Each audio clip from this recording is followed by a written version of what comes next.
frozen butternut squash into our slow cooker. In addition, I'm gonna come in with 1 can of pure pumpkin for this delicious and easy winter crock pot recipe. I absolutely love making this in my slow cooker year round, but especially in the winter time.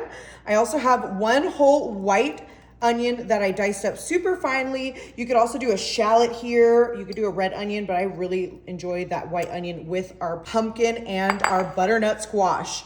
And we all know I am a garlic girly, so we're going with whole cloves of fresh garlic. You could also do the jarred garlic. You could do a garlic powder, garlic salt, but I saw that the garlic just looked so delicious in the store, and I said, why not? We're going in with whole cloves.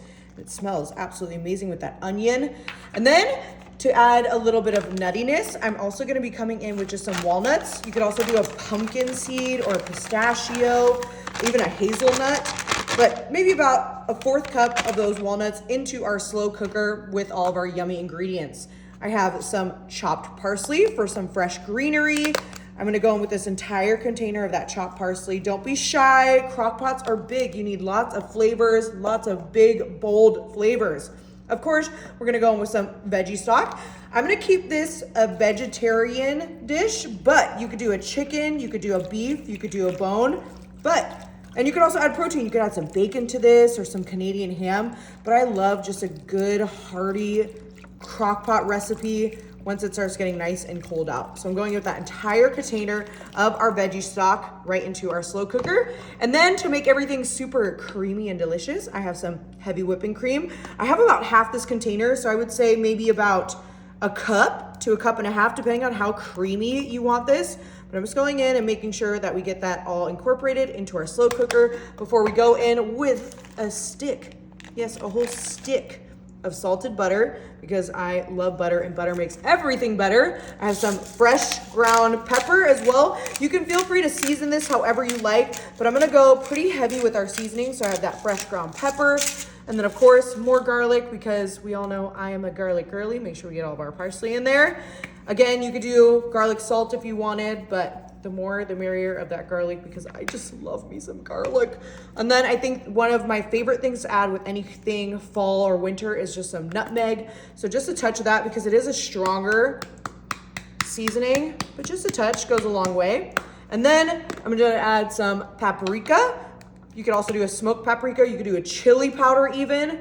But I mean, that is looking absolutely amazing. Now that we have everything into our slow cooker, I'm gonna come in and we just wanna get all of those yummy ingredients nice and incorporated.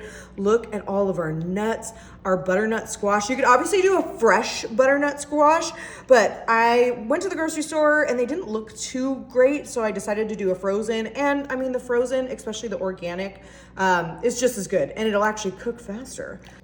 All right, now that we have everything super well combined, and this is tasting and smelling so amazing already, we're gonna go ahead and grab our lid. We're gonna pop that on. I am gonna go high on this one because I really want those flavors and I really wanna eat this super quickly. So we're gonna go high for 2 hours and we'll come and check back. Alrighty folks, this has been brewing for 3 hours, and oh my goodness, it smells absolutely amazing. All of that butter is melted. Our little garlic is nice and confit. You can see those walnuts, that butternut squash.